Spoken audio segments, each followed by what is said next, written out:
Hey, what's up? It's your boy Serrano. Welcome back to another video. Hope all is well. So today we're going to be taking a look at the Oukitel P1 after I've been using it for a couple of weeks now.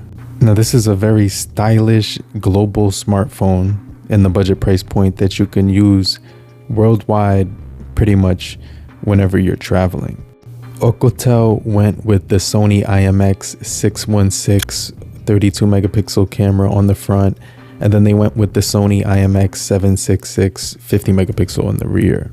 And so yeah, I'm definitely going to cover everything when it comes to the cameras, as well as the battery, also the performance, and some of the features that make this thing stand out, especially when it comes to comparing it to other phones in the similar price point. So make sure you guys stay locked into the end of the video. If you're brand new to the channel, I truly appreciate you for coming through if you're new.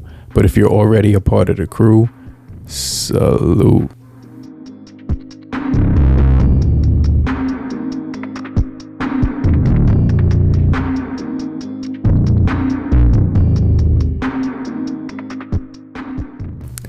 So yeah, a lot of things about this phone make it stand out, but one of the main things that I want to talk about real quick is the cameras. Camera looks really good. Let's do autofocus test. And you can see that starting to come together. Take it off, put it back on. And yeah, that worked very well. So camera is doing a good job right now when it comes to capturing pretty much everything that's going on around me. So this is the Oukitel P1, and I'm walking right now recording in 1080. So I was actually using the GPS on here. Speaker works great as well. So I just want to show you guys what it looks like when you zoom in, and you can get up to 10 times zoom when it comes to this camera. So it does give you some pretty good zoom on here, but it is digital zoom, so you will notice a little bit of choppiness whenever you're actually zooming into objects. Let's take a quick picture of this.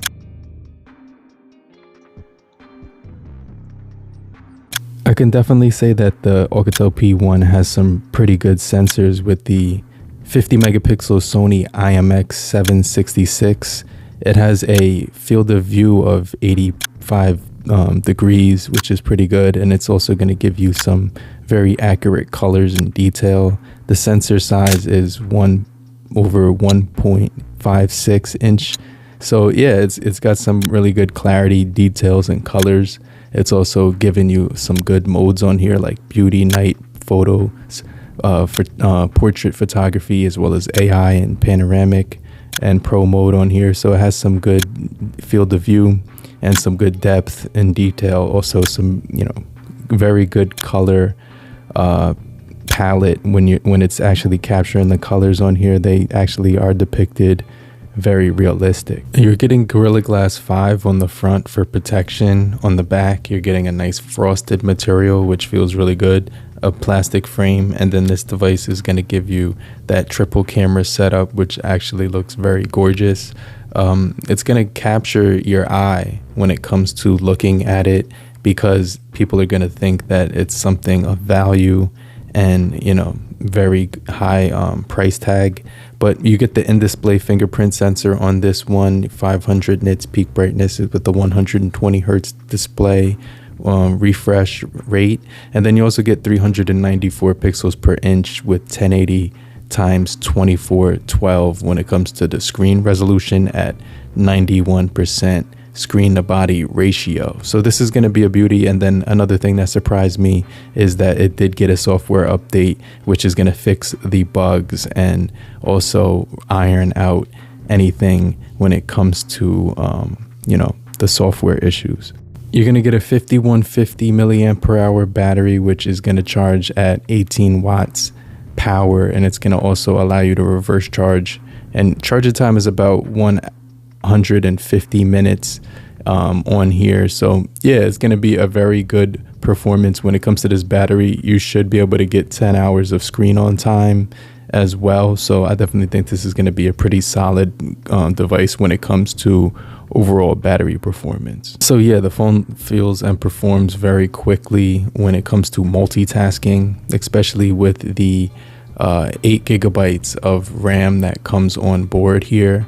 And so you're actually going to be able to get 12 or 16 expansion of memory, which is going to allow you to increase your memory up to 24 gigabytes of RAM. You also do get call record on here, as well as Wi-Fi calling and NFC, which is something that's going to allow you to utilize a lot of different networks and payment options. And so yeah, this is going to be solid. It's going to have the Android 14 running on here, which is going to be October as far as the overall software on the security, but you do actually have November when it comes to the Play Store update. It's going to give you the option of up to 24 gigabytes of RAM and 256 gigabytes of ROM on here. You also have the option to use nano SIM or nano NTF card on this device. So yeah, you could do storage on this as well, and mobile payments too. So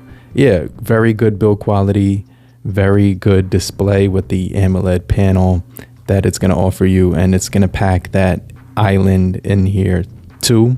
So that's going to actually be a convenience, because now you can actually see and access some of your notifications and controls with a simple tap at the top of the display, which is going to be very convenient. This device was also built with security in mind, so you will have the under display fingerprint as well as the facial unlock to access your mobile banking apps, as well as, you know, secure your phone and privacy. It's going to have Android 14, which will elevate your experience and improve that privacy with security features included, with customization options for your lock screen themes and a bunch more. With my SIM card inside of here, I was able to access my mobile network and get all my data, phone calls, and internet very smoothly. I was also able to get a clean experience when it came to gaming. This device is going to have the MediaTek Helio G99 octa-core, which is going to allow you to sustain a very good connection when it comes to 4G. With the advanced 6 nanometer technology, it will support low consumption of power and outstanding gaming and multimedia capability. So it's a reliable chip that you can use when it comes to gaming and multitasking, and also efficient operation when you're using your smartphone for things that are going to actually exude heavy power. So yeah, you can get up to 18 hours of uninterrupted power with the MediaTek octa-core chip on here, which is going to deliver a really good experience, especially when it comes to the display. I like the display because of the colors, details, and it's going to offer some really good blacks on here that will blend in nicely with the island. And the other thing is that when the phone is actually turned horizontal like this, you can only see the punch hole. So it automatically transforms the island into a punch hole whenever you're viewing content, which is going to make it a lot more immersive and less intrusive when you're viewing your media. And so yeah, the sides do gather a little bit of fingerprints, so I don't actually mind that, because they mimic metal almost to the exact perspective that you're looking at it. You're not going to be able to tell that it's not a metal material on there. So yeah, smooth performance, really good customization on here. Hey, what's up? This is the front facing camera on the Oukitel P1. This is an indoor environment. I'm gonna go straight outside so you can see what it looks like when it's a little bit darker.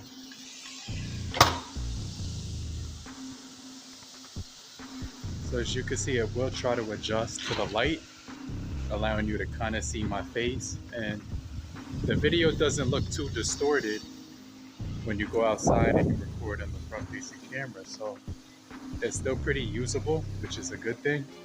I definitely like that. You can see how clear it looks on my face.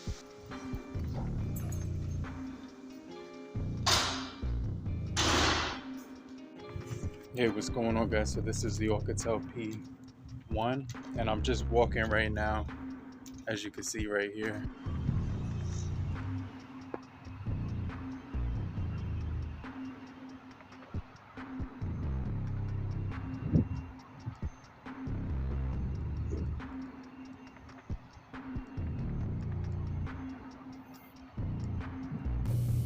So when it comes to talking about the Oukitel P1, I definitely think this is a smartphone that not only will capture the eye, but it's also going to capture your attention.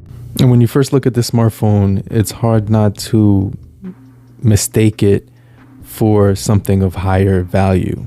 I mean, this thing is sleek, it's lightweight, it looks really good, it feels great in the hand, it's fast, it has smooth performance, and it's at a good price point. And so yeah, it's got all the features that you need, like NFC, AMOLED panel, 6.7 inches when it comes to the display, detailed resolution with 500 nits peak brightness.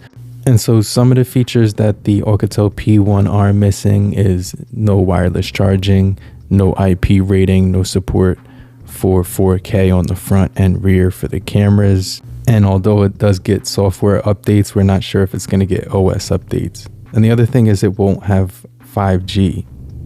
But let me know what you guys think about the Oukitel P1. Do you actually think this is your next smartphone? Let me know in the comment section. And if you're still here, just type down below, I'm still here, so I know you're still kicking it with me. And I just want to remind you to hit the like button so we can get this video out to more people and help beat the YouTube algorithm. I'll hit you back.